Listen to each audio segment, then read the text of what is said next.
बाल महाभारत पाठ 15 शकुनी का प्रवेश। एक दिन युधिष्ठिर ने अपने भाइयों से कहा, भाइयों, युद्ध की संभावना ही मिटा देने के उद्देश्य से मैं ये शपथ लेता हूँ कि आज से 13 बरस तक मैं अपने भाइयों या किसी और बंधु को भला बुरा नहीं कहूँगा। सदा अपने भाई बंधुओं की इच्छा पर ही चलूँगा। मैं ऐसा कुछ नहीं करूँगा जिससे आपस में मनमुटाव होने का डर हो, क्योंकि मनमुटाव के कारण ही झगड़े होते हैं। इसलिए मन से क्रोध को एक बारगी निकाल दूंगा। दुर्योधन और दूसरे कौरवों की बात कभी न टालूंगा, हमेशा उनकी इच्छा अनुसार काम करूंगा।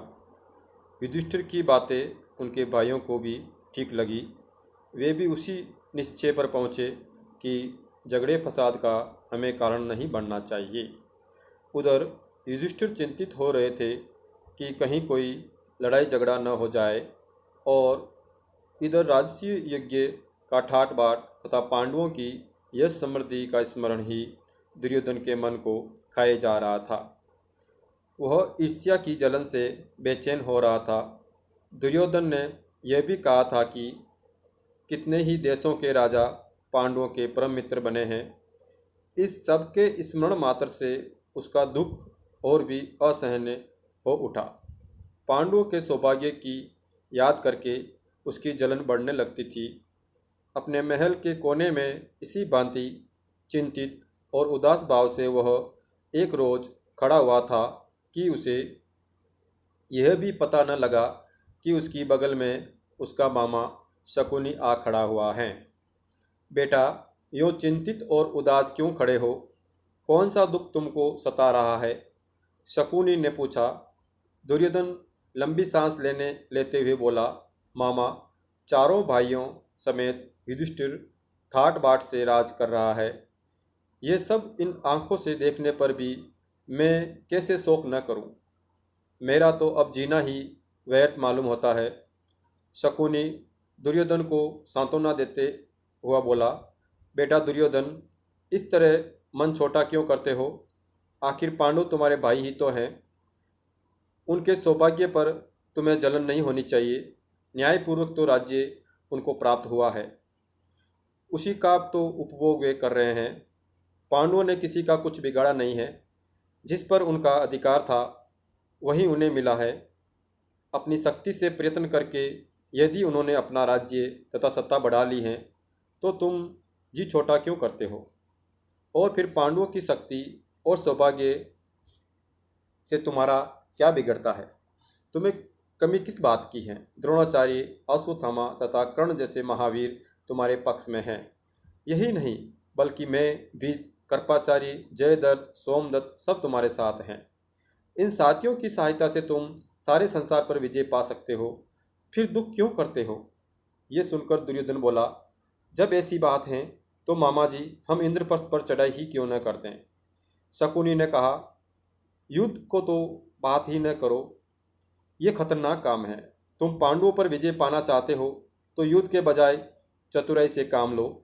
मैं तुमको ऐसा उपाय बता सकता हूँ जिससे बगैर लड़ाई के ही युधिष्ठिर पर सहज से विजय पाई जा सके। दुर्योधन की आंखें आशा से चमक उठी। बड़ी उत्सुकता के साथ पूछा, मामा जी, आप ऐसा उपाय जानते हैं? शकुनी ने कहा, दुर्योधन, युधिष्ठिर को चौसर के खेल का बड़ा शौक है, पर उसे खेलना नहीं आता है।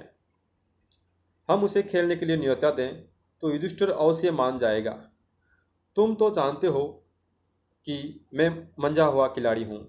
तुम्हारी ओर से मैं खेलूँगा और युधिष्ठिर को हराकर उसका सारा राज्य और ऐश्वर्य बिना युद्ध के आसानी से छीनकर तुम्हारे हवाले कर दूंगा। इसके कारण दुर्योधन और शकुनी धृतराष्ट्र के पास गए।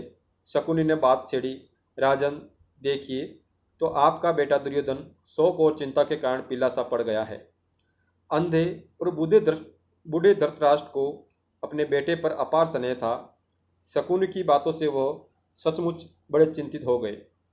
अपने बेटे को उन्होंने छाती से लगा लिया और बोले, बेटा, मुझे तो कुछ समझ में नहीं आता है कि तुम्हें किस बात का दुख हो सकता है। तुम्हारे पास ऐश्वर्य की कमी नहीं है, सारा संसार तुम्हारी आज्ञा पर चल रहा है, फिर तुम्हें चिंता काहे की। लेकिन शकुनी ने धृतराष्ट्र की सलाह दी कि चौसर के खेल के लिए पांडवों को बुलाया जाए। दोनों के इस तरह आग्रह करने पर भी धृतराष्ट्र ने तुरंत हाँक नहीं की। वो बोले, मुझे ये उपाय ठीक नहीं जंच रहा। मैं विदुर से भी तो सलाह कर लूँ, ये बड़ा समझदार हैं। मैं हमेशा से उसका कहा मानता आया हूँ, उससे सलाह कर लेने के बाद ही कुछ तय करना ठीक होगा। पर दुर्योधन को विदुर से सलाह करने की बात पसंद नहीं आई। धृतराष्ट्र बोले, जुए का खेल वैर विरोध की जड़ होता है, इसलिए बेटा मेरी तो यही राय है कि तुम्हारा ये विचार ठीक नहीं है, इसे छोड़ दो। दुर्योधन अपने हट पर दृढ़ रहता हुआ बोला, चौसर का खेल कोई हमने तो इजाद किया नहीं है, ये तो हमारे पूर्वजों का ही चलाया हुआ है। दुर्योधन के इस तरह आग्रह करने पर आखिर धृतराष्ट्र ने घुटने टेक दिए।